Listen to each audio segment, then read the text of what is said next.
Amigos, amigas, welcome to another edition of the Mexican Soccer Show. On this edition of Monday Night Football, Cyber Monday. If you're already finishing off your holiday shopping, thank you for joining us. Oh, man. Let's go ahead and get started. All right, I'm your host for tonight's We So Ask is from Footmex Nation. And let's jump right into one of our questions as we start out this great show. And we'll say hi to everyone. Big question: who was your standout performer in the Liga MX quarterfinals? Let's say hi to Mr. Naib Moran ahí en la Ciudad de México, el defectuoso. Naib. Buenas noches, we saw Jason Cesar. Yeah, but I'm gonna have to go with Marchesin. I mean, I think Marchesin had several good saves throughout the 180 minutes, and he was an important part, in maintaining order in the back with America. And he also had a little bit of luck last night, for example, in the call we made of the game. A lot of the shots that Cruz Azul took were kind of straight at him, so like he didn't really have to die for it. So it's kind of magnetic powers that he had, or somehow that the ball attracted to his gloves right away. So I think Marchesin was pretty lucky last night, but he had a good first game as well over there in Estadio Azul. Marchesin. That just shows you the Liga MX. I mean, if the goalkeeper is your best player for the whole jornada.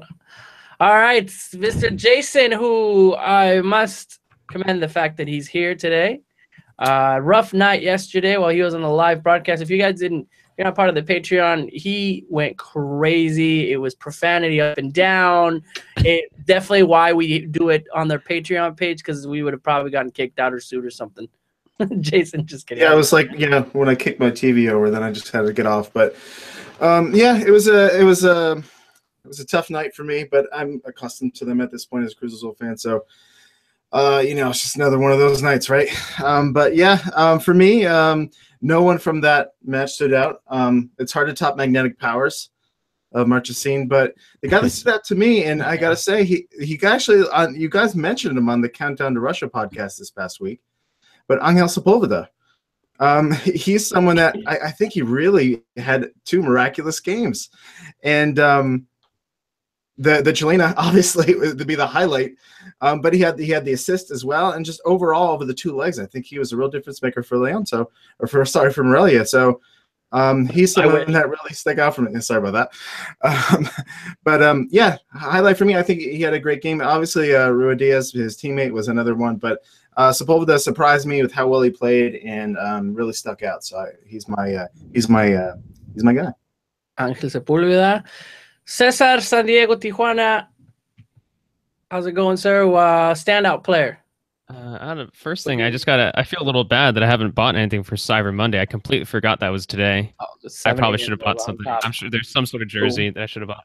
But the player that stood out to me was, I'm surprised no one's brought him up yet, was Rogelio Funes Mori. 3 goals and assists for Monterrey. Actually, I was trying to think of a backup here because I assumed that either Jason or Naib were going to mention him. But no, I think for me, the guy who stood out to me the most was, Rogelio Funes Mori, 3 goals and assists. And the key reason why Monterrey was able to have such a dominant attack in the quarterfinals. Well, there you go. 3 different answers. We'll see how it is. All right. Let's go with Mr. Jason. I think one of your scarves just fell. Yeah, I think I'll fix it right now. Jason, go into what's Twitter? Well, we had some good answers on Twitter. Jersey Jonathan says Rui Diaz, Gignac, everyone on Monterrey and the American defense. A whole bunch of options there. At Cycling Soccer says Marchesin as well. Agrees with Naib. Alan at the Prelude 10 says Avila Soldado, Shedwise is the best player in Mexico currently. Also mentioned Carlos Vargas at 18, stood out both legs as left back and center back, and I agree with that. Quite the game. Andres M also says Rui Diaz, and he scored in both legs, and both goals were at crucial moments of the game. Yeah. Put them in the lead, then scored right after Toluca had scored, which helped Morelia have a morale boost. And on the chat, we had It's Not Hip Hop, It's Electro saying America's defense. And that's about it. All right. Well, that's a different. Again, Marchesin kind of getting the the overall more the people kind of saying Marchesín, which he had a good game, and just kind of shows you. But well, there we go, guys. Well, thank you so much for everybody that's on the chat already. Thank you for all of the viewers already that are kind of joining us, and for those of you that are listening to us on iTunes, which you do have a lot of you. We're gonna go ahead and get started. Just gave you a little preview of the Liga MX talk that we have here, but as soon as I can get my rundown, where I don't know where I left it, but here we go. All right. Well, we'll start with our question. We'll talk about Rayados over Atlas, Morelia, Toluca. We'll talk a little bit about Tigres taking down León, América, Cruz Azul, and the World Cup draw that's coming up on Friday. Just mentioning really quick. We'll have some fun with that regarding our Thanksgiving and even Halloween spirit, if we're looking at that. Our semifinal matches coming up over the weekend. Obviously, América, Tigres, Morelia, Monterrey. And we'll give you a little bit of, we'll give you some news on all of our live streams that we're doing throughout the week with our Patreon. So it's going to be a very fun show. Thank you for everybody that's already on the chat. Mr. Joel, who is here to talk about Chivas Femenil, which we'll have some time to kind of, we'll have some time to talk about. And the reason why I'm laughing is because it's his first comment that he has on the chat. So I'm here for Chivas Femenil Campeonato Talk. True Chivas fan. Javier Hernandez saying, "Whoa, nice new microphone, Cesar." So see, they noticed, brother. They noticed. Yeah, I don't know why I haven't utilized it yet. I just was like kind of hiding. Like I completely forgot about it. And then Tom mentioned he had a new mic. And then I realized that I had a new mic, haven't used in a while. And I actually put some effort into figuring out how to use it. And here we are. Yeah. There we go. We're slowly getting better at this. It only took 4 years. All right. We have the guy with name 23, my favorite character of all. He's here for the Fuera Huizo, as it's always every Monday. Victor Herrera, Bill Men, Steve Graff saying hello. So yes, guys, so if you are not on the chat, or if you have a chance to drive home and get on the computer and do some Cyber Monday shopping, join us. It's fun. These guys have a lot of fun talking. So let's go ahead and jump right in really quick before we kind of go in there. Chivas gets another win, another championship. And I haven't seen, Chivas so I mean, they were so happy, Chivas fans, because one of their teams won. It's so great to hear and to see that. Just what an exciting match. The first winner for Chivas Femenil, if you're not quite sure what we're talking about. And the cool thing is seeing a lot of Chivas fans that normally either don't watch or haven't accustomed to watching women's football kind of get into it. And very, very surprising. I think a lot of people are just are looking at of just how popular it is in Mexico, especially with the attendance and what's given and everything. If we remember, we were talking about a year ago when we said if people were kind of unsure on how this first season was going to go. But Naive, you're there in Mexico. Really quick, a great first season, if we have to say, for the Liga MX Femenil. And kind of what are you hearing over there in Mexico? No, I think it was to say that a word might be remarkable, no? Because I mean, at first, I wasn't you didn't assume that there was going to be a huge attendance, especially in the big stadiums.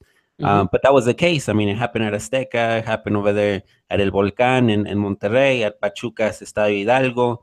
The hours that they gave to Pachuca's femenil team, it was specifically Monday nights. So it was a good primetime TV after the men's football came about in Friday, Saturday, and Sunday. Then you had that Monday for Pachuca's team to be on TV in Mexico. So I think those small steps happened. I think the final was excellent. It was exciting. It was thrilling, I think, because Pachuca had the 2-0 lead. And then in the second leg, Chivas just totally dominated, and just took over with that result. In great performances. I mean, I was really impressed with Tania Morales, number 10 for Chivas, the captain. Really intense in the midfield, great touch, great vision in ordering everything. I mean, I think that's also good for the Mexican game. And of course, it was the first season, and we'll see exactly what happens in the upcoming seasons. Changing the ages and And like how we talked about it as well, you know, the Mexican American case, you know, how are they going to integrate that aspect into it? But I mean, I think for the first season, it was remarkable. I think you know, and I think it's going to keep getting bigger and better. I'm excited because of the players that are going to come out and have competitive teams in Mexican football, right? So, Women's World Cup, you know, having a league of Mexican players, I think it's definitely going to elevate their game. You know, throw in Chivas in there right now. You know, I think if for any reason you can have Chivas just go and have that team that has played a whole season and has played a full year just go into the World Cup. I think I don't know a ton, but it'd be great. Or just have some kind of additions there. So I think it's amazing that we're seeing that much talent and golazos in the game. So I know that I had some cousins that were watching it, and they're excited about it. You know, it puts them on the map saying, hey, I want to play. I have a chance to play. And they may not see it somewhere else. So I think it's great. I think that's the big talking point. I mean, Naib just brought up that all this happened within the first season. You know, some of those attendance numbers, it didn't take a year or two to really build. Like we saw those within the past couple of weeks, and I think it was very, very cool to see. So I'm excited to see where it develops, where it grows from this. And of course, and then being a fellow Mexican American, I do hope that eventually that issue with Mexican Americans not being able to play does get resolved soon. Yeah. I think it was from what Tom was saying that it's something that they're looking up in the next seasons coming up. So, well, give great first season, and we'll see where it goes and continue to support it. Of course, congratulations, Chivas fans! Another championship for you. So, there you go. All right, so let's go ahead and jump into what was the beginning of the Liguilla madness. But first, I want to just kind of throw it out there in our competition, the Mexican Soccer Show. Big upset. Mr. Jason Markowitz is not going to win this year.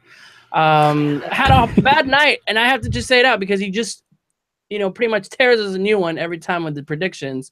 But he had some tough competition with against Tom Marshall, but he is no longer on our little Liguilla madness that we do. So I'm extremely disappointed. It was definitely the worst part of last night. Okay. I knew it. Just let you know, I had 50% of all of I called out the games and even the correct score. I don't know where I pulled that one off, but we'll see where it goes if I can make it to that. So let's see that continue. Let's see if you can continue that in the next round. So Damas. That's right. I don't get that. All right, guys. Rayados over Atlas. Where was Atlas? I mean, I don't think any of you guys had it. The dominance in Rayados continuing. Everybody wants this match to be Tigres and Rayados in the final, I think, if they're looking at it. But let's talk about the Rayados over Atlas. So, Jason, I mean, let's look at it. Do you believe that the dominance will continue going over and its easy streak for Rayados? Well, I look at that in a couple different ways. I mean, the easy answer is yes, of course. Why wouldn't it continue? And the way they've been playing all season, I mean, there hasn't been the hiccups. There hasn't been like the obvious letdown in form.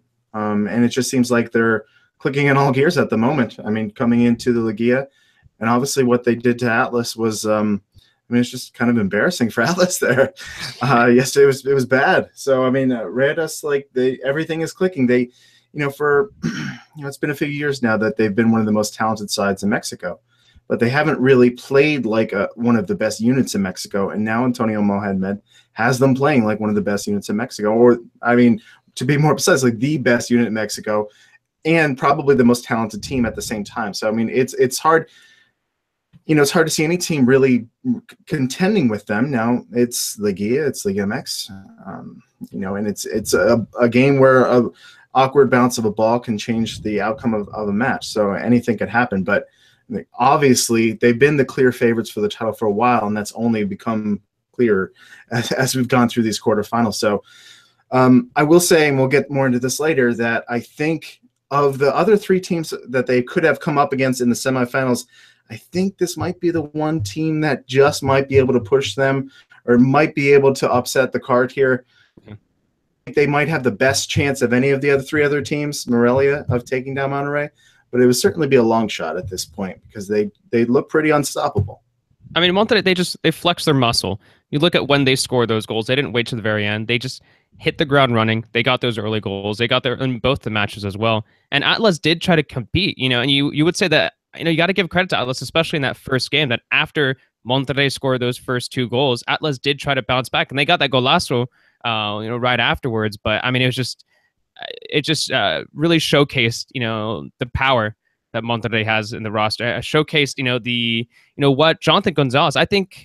I don't think he was from the best group of players from last week, but I will say that I think he had a very good performance in those 2 games from Monterrey. And I think that when you look at the attack, obviously with Aviles Hurtado and Pavón, Rogelio Funes Mori, there's just no team right now that could stop them. And I mean, like Jay said, maybe Morede can. I think there is a chance, but I don't know. It's just clear. It was a statement that said that we are the true number 1 contender for the title. Like there's no one else. It is us, and more than likely you got to root for Monterrey if you're to be choosing someone who's going to be winning the title.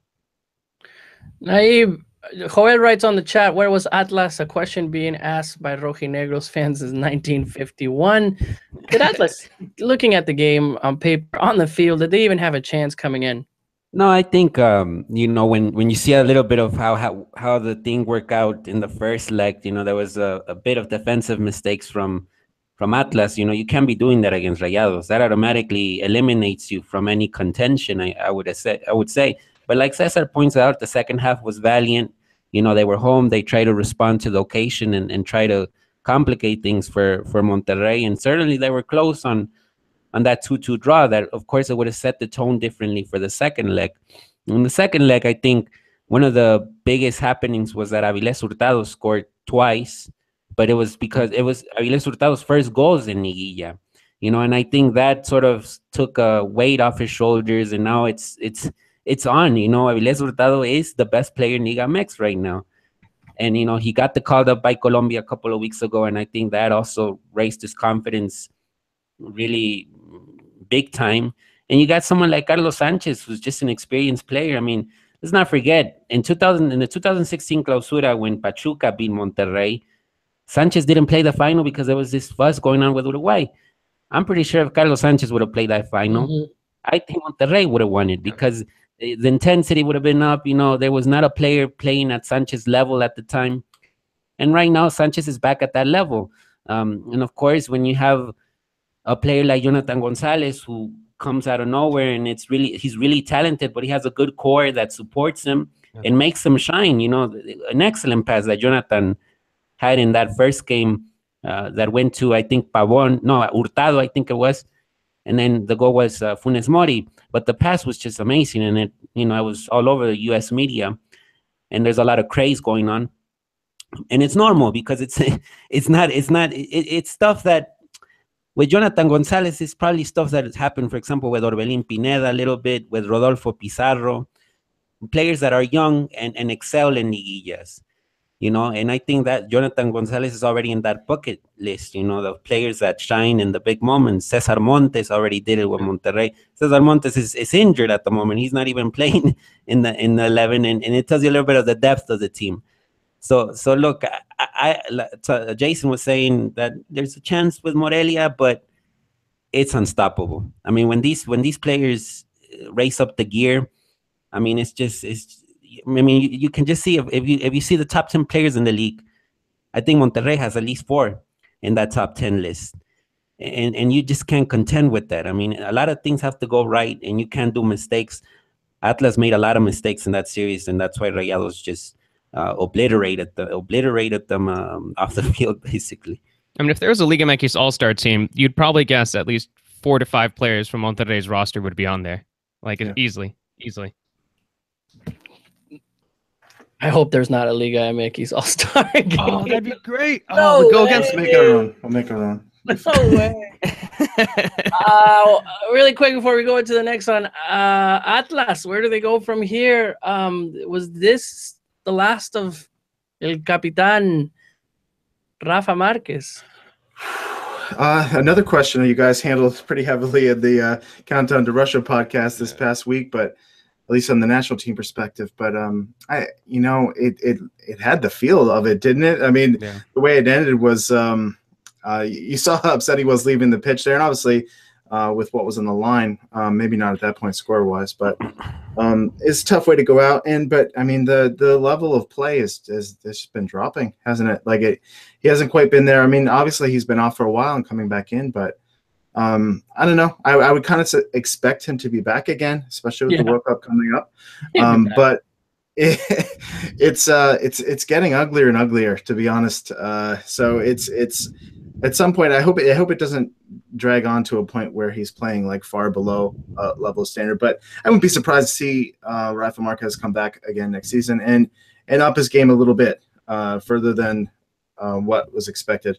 And as far as Atlas is concerned in general, I hope that Profe Cruz stays there for a while and they get a little bit of consistency, because I think this is a fairly successful season for Atlas despite the embarrassment of this weekend coming up against Rayados, because I think they had something this year.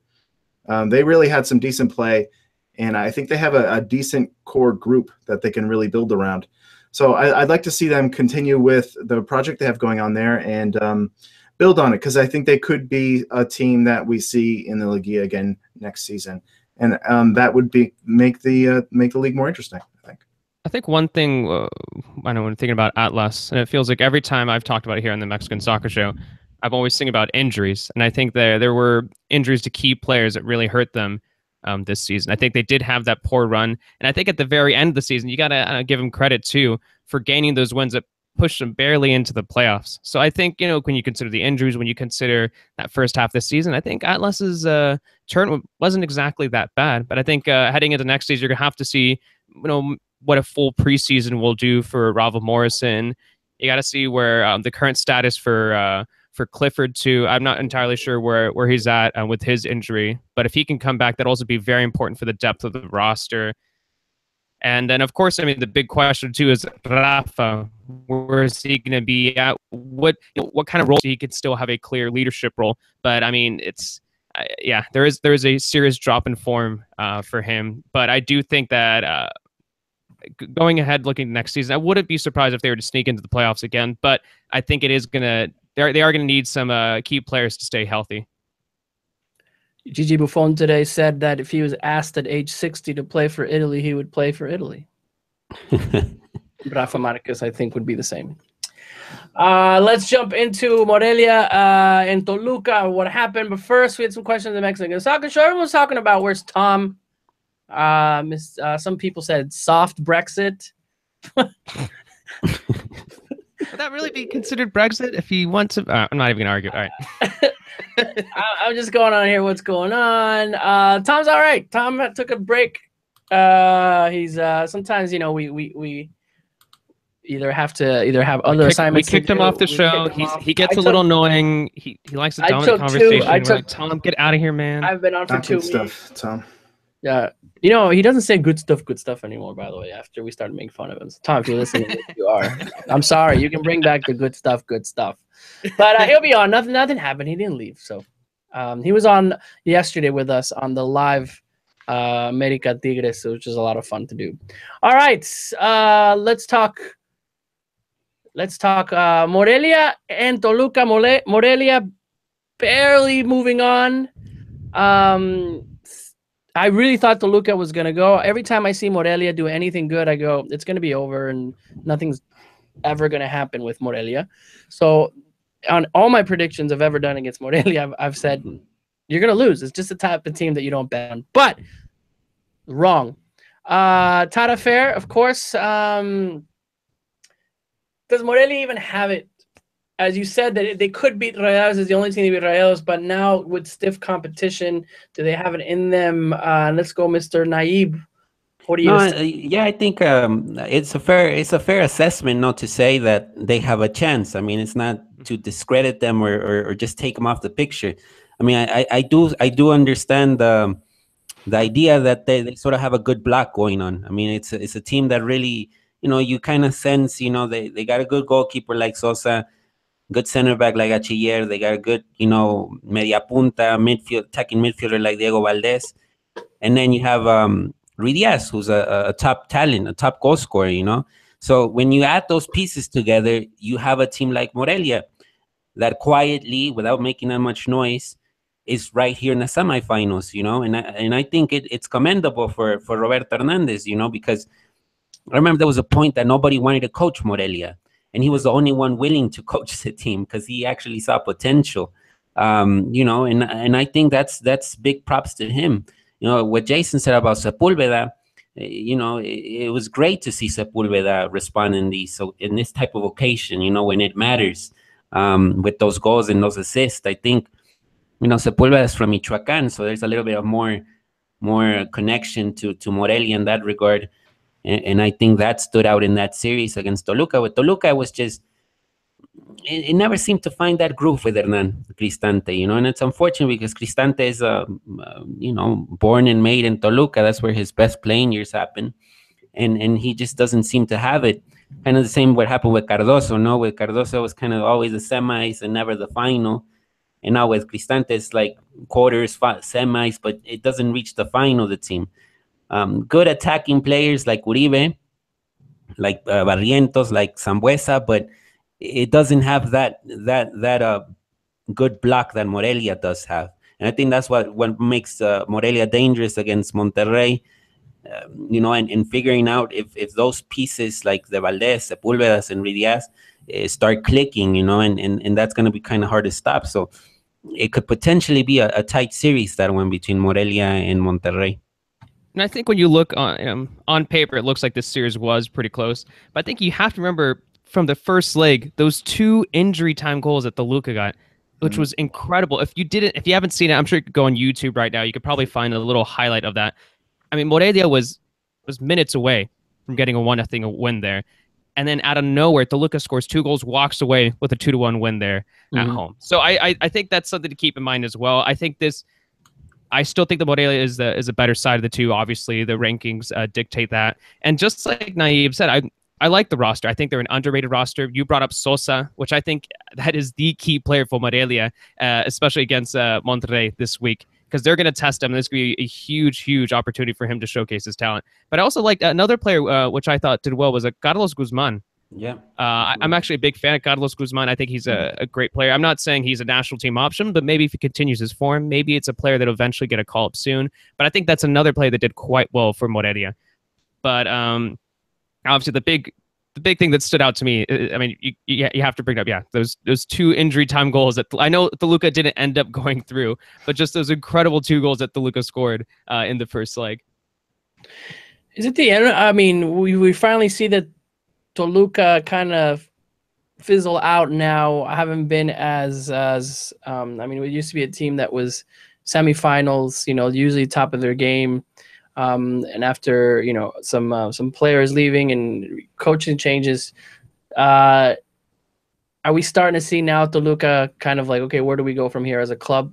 Where it's, you know, 10 years ago, it was a team that you always saw for a while too, and up there in the championships. Yeah, I mean, I think they were pretty lucky with that generation of Vicente Sanchez, Cardoso, Ciña. You know, and to have that repeat in a club is not easy. I mean, to find another Cardoso is not going to happen. You know, it doesn't happen often. Now, a player of Cardoso's caliber would probably go to Monterrey or Tigres. It wouldn't fall in Toluca by any chance. You know, in Toluca, they had, for example, they made interesting moves. I mean, it's not like it's been terrible for Toluca that they all of a sudden don't have money. They actually have a good budget. You know, that's why they renovated the stadium a couple, you know, months ago, and they brought Atletico Madrid and everything. So it's a respectable club, you know. So it's not. I just think that generation is hard to repeat. You know, to find another Vicente Sanchez Cardoso tandem. That's difficult to do, and I think that's what we're seeing with them nowadays. It's just that they don't have that star power, perhaps, that they used to have. You could look at all the losses in the quarterfinals and the semifinals a couple different ways. The fact that they're consistently in those matches says a lot for Toluca, because I mean, there aren't a lot of Liga MX teams that can say that they're always in the top 8 without having those seasons where they fall off. I mean, it's only a handful of teams at best. So Toluca just being in that conversation, I think, is something. And it just comes down to finding that right chemistry and the right players. And they are a club that can do it, but like you said, now I agree completely. It's just finding that right combination and the right players that are just going to land in their lap in a lot of ways, that are just going to kind of come up with a team, stick there for a few years, and find that magic again. But I mean, it's a team that's consistently competing and in the mix, and that's all you could ask for in a lot of ways. I think they need to bring in some younger options. I'm going to call it the 100-year curse. The 100-year curse. Yeah, it's like on your 100th. It's not gonna happen. Centenary, you don't win nothing. Go ahead. Really quickly. I do think that, I mean, it's an experienced team, but it is an aging team, and I would like to see younger players in there. I know Alexis Vega is there, but he had some injury problems, didn't really return until I think it was recent weeks. I think he came back. It must have been a few weeks ago. But I would like to see younger players within that Toluca roster. But I mean, maybe once Vega gets a little bit healthier, maybe we could see him have a more important role next season, which I think it'll be crucial not only for Toluca but also for the national team. Because God, we really need more young striker options. So I'm hoping that he gets healthier next season. Good. Morelia, Toluca, Rayados, Atlas. Time for a break really quick, guys. Mentioning, if you haven't already known, our current projects, our new venture, which is Patreon. Be one of our patrones. I think we're officially going to call it patron. We're not going to say patron. So we're going to say it's Patreon, but you're one of our patrones. So patron. You have to say it in that, Regimontano patron type of. Take a look at it, guys. Whatever you can help us out. We have a lot of cool content on there. Yesterday, all of us got on and we talked for an hour and a half, almost 2 hours during the America and Tigres game. Cruz Azul. I'm sorry. Yeah, America Cruz Azul. I'm already going ahead. Yeah, Cruz Azul versus America, chat. Naive was at the game, and I don't know if maybe we're getting in trouble or it's legal or not. You're not in the broadcast booth, but we can literally hear the to Naive and all the whistles. And he was calling, the play. He's maybe about 5 seconds ahead of all of us. So anytime a corner kick, anytime a good play, he was on there on the call. And I mean, Perro Bermudez is like down here. Naive is, his voice was like, El viene y empieza y todo gol. There were no goals, but he was about to scream out the goal. So, guys, that's one of the things that we do. We're going to try to do it this weekend also with a game, probably the Americas Tigres match, just as far as popularity. If it may be Monterrey, we'll see. But lots of fun stuff with Patreon. And, of course, we have our Countdown to Russia podcast that Mr. Tom Marshall and Naive and Cesar do every week. It's out on Thursdays. Cesar and Tom, how's it going? How are you guys liking it? What, three shows now? Yeah, well, I think we're also the one that we're releasing this week. We're gonna do two. So we're gonna record tomorrow and give you guys a detailed preview of the World Cup draw. So hopefully that'll be out by Wednesday morning. Tom already told that he's gonna be looking into specific numbers for travel for the Mexican national team based off of like which group they're placed in. We're going to talk about what would an optimal group would be, what their least favorite group would be. Obviously talk about FIFA rankings, but it's a specific chat for the national team, and I know I've thoroughly enjoyed it so far, and hopefully you guys enjoyed it. Well, those of you who have already had a chance to listen to it as well. No, yeah. I mean, we try to go deep into the conversation. I mean, last week we talked about Rafa Marquez for like about 20-30 minutes, and delving a little bit of what it means to have him, and how would El Tri look if he doesn't go to the World Cup, which looks like he won't.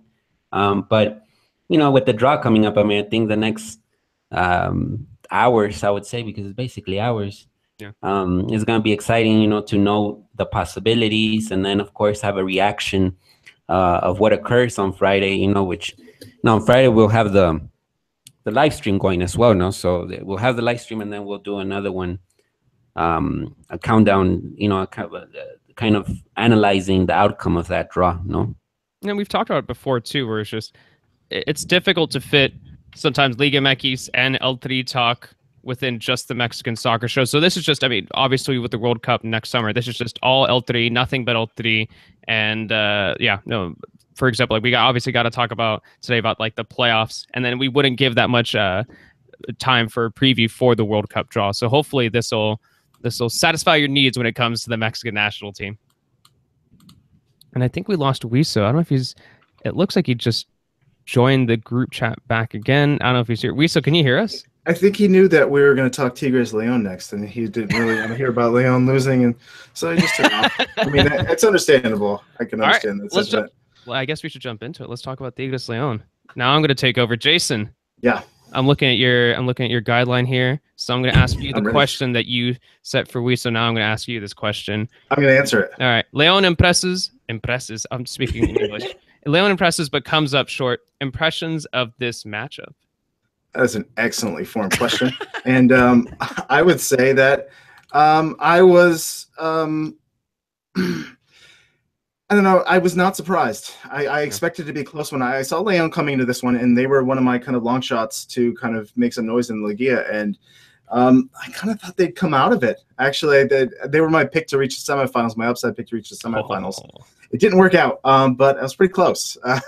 And I don't know, I kind of see Tigres kind of struggling a bit to kind of get everything clicking here. And Leon were a team that the way they've been playing recently, much in the similar mode of Morelia, that they found their best form at the right time. So I don't know, going forward, I am starting to get a little bit nervous for Tigres. But I think they have another team that in a lot of ways coming up that will be similar, and that is also trying to sort some things out and haven't looked all that impressive either. So overall, it was about what I expected. It was a really close one, and you had another one that ended up in that aggregate draw there. So it was exciting, every moment of it for sure. I know Gignac scored, but I was pretty disappointed with him. I know he hasn't had the best season, but like the big talk that everyone's been saying, and I've been saying it too, is that Gignac loves the playoffs. Like even if he does poorly during the regular season, I thought he would have stuff. I think he hit the crossbar once, but it feels like that is, I mean, you brought it up. I do think that's a problem for Tigres, where it looks like, I mean, since like late October, they've either been getting like low scoring draws, like really low scoring, like a couple of wins, and then they had that loss to Monterrey as well. So I am a little worried about them, even though they are the second seed. I am worried about them at this point, and I don't know, Naive. Is something missing from Tigres at this point, or like what's going on with them? No, I think with a club with like Tigres, there's always high expectations. I mean, I think that's how the demands should go for Tigres and Rayados, because of the star power that they have, and you would assume. I mean, I think I understand that, assuming that you need to see a little bit more from those teams. Rayados is showing it consistently, and Tigres might not be showing it at a consistent basis. But these are players that at any play they can define you a match. They might be off, and with one play they'll get you things sorted out. And it happened in the first leg. No, I think Leon was more, was nearing another goal. And it would have been 2-0, and then right away Vargas got a shot on goal and it went in. After a phenomenal play by Dueñas, who I think is worth noting. How Dueñas, steps up in the Liguilla as well. Aquino, consistent Mexican players, and I think that's why Osorio calls them up many times, because, a squad of that sort, which has a lot of foreign talent, it's competitive to be a starter in that team. It's not easy to be in the 11. And Tigres, Leon might have been unlucky in that second leg. No, I think they had their chances and they just couldn't go in. And I think I did see a certain level of competitiveness from Leon that was good enough to eliminate a team like Tigres. It wasn't a totally different, kind of the same of what we saw in America Cruz Azul, in the sense that it was close. I mean, of course, there was no goals in the America Cruz Azul, but that sense that the team was good enough to eliminate the other team. It was kind of really equal in that sense. And now that Tigres moved to the semis, it's just that experience, that counts so much. I mean, it's a team that in the last 5 years, I would say, since 2013, 2014 up to now, I mean, it's always there. It's a team that you can't really take out that map of the Liguilla. It's always going to be present. And I think that is something that, has a lot to do with Tuca's style, no? I think Tuca is this man of wisdom in Mexico because he understands how everything works in this league, no? What was the report? Someone said that they signed him to a contract until 2020, right? Yeah, I think to 2020 is right. Yes. That's incredible to think about when you just consider the length of a tenure of the average Liga MX manager, and just to consider how long Tuca has been around and will continue to be around.